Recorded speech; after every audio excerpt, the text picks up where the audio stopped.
एक समय की बात है। एक छोटे से गांव में एक निर्धन लड़का रहता था। गांव में उसके पास आजीविका का कोई साधन नहीं था, परंतु वह बहुत बुद्धिमान था।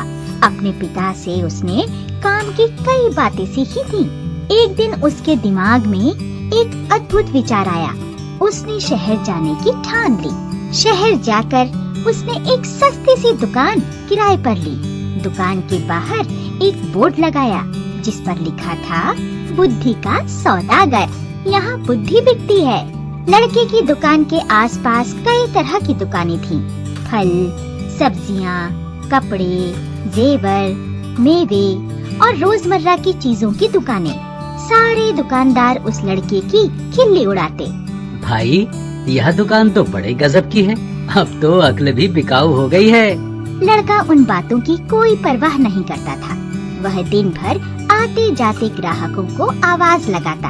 आओ आओ, बुद्धि ले जाओ, एकदम खरी, सस्ती और उपयोगी। आओ साहब, ले जाओ। काफी दिन बीत गए।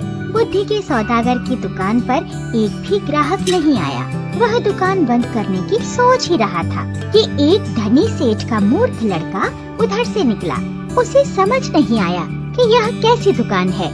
मेरे पिता मुझे हमेशा निर्बुद्धि और मूर्ख कहते हैं, क्यों ना कुछ बुद्धि खरीद लूं?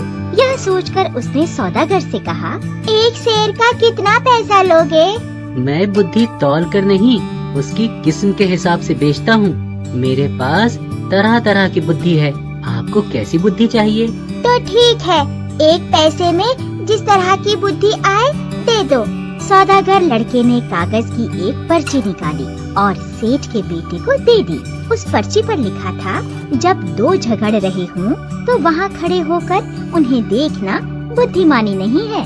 सेठ का पुत्र खुशी खुशी घर पहुँचा और अपने पिता को कागज की पर्ची देते हुए बोला, देखिए पिताजी, मैं एक पैसे में अक्ल खरीद कर लाया हूँ। सेठ ने पर्ची पढ़ी और तमतमाकर बोले, मूर्ख, एक पैसे में यह क्या लाया है? यह बात तो सभी जानते हैं। तुमने मेरा एक पैसा डुबो दिया। फिर सेठ बाजार गया। उस लड़के को बुरा भला कहते हुए बोला, लोगों को ठगते हुए तुम्हें शर्म नहीं आती? मेरा एक पैसा वापस करो। पैसा क्यों वापस करूं? माल दिया है, पैसा लिया है। ठीक है, यह लो अपना कागज का फटा टुकड़ा जिसे माल कह रहे हो। नहीं चाहिए हमें तुम्हारा माल। यह लो पर्ची नहीं, मेरी सीख वापस करो। अगर पैसा वापस चाहिए तो आपको एक कागज पर लिखकर देना होगा कि आपका बेटा कभी भी मेरी सीख का प्रयोग नहीं करेगा। बात बन गई। दोनों पक्ष मान गए। सेठ ने कागज पर हस्ताक्षर किए और अपना पैसा वापस लेकर प्रसन्न हो गया। समय बीतता गया। उस प्रदेश के राजा की दो रानियां थीं। एक दिन दोनों रानियों की दासियां बाजार गईं। वहाँ उनका झगड़ा हो गया। बात हाथापाई तक पहुँच गई। वहीं सेठ का बेटा भी खड़ा था, लेकिन वह करारनामे के अनुसार वहाँ से खिसक नहीं सकता था। सारे लोग चले गए, मगर वह अकेला ही खड़ा रह गया। बस फिर क्या था, दोनों दासियों ने उसे अपना गवाह बना लिया।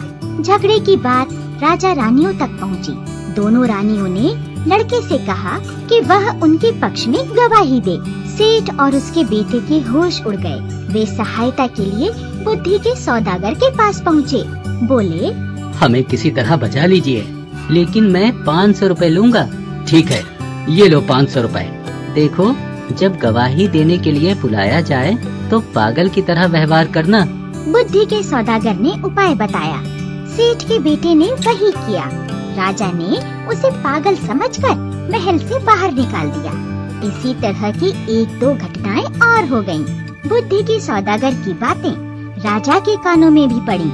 राजा ने उसे बुलवाया और पूछा, सुना है तुम बुद्धि बेचते हो, क्या तुम्हारे पास बेचने के लिए और बुद्धि है?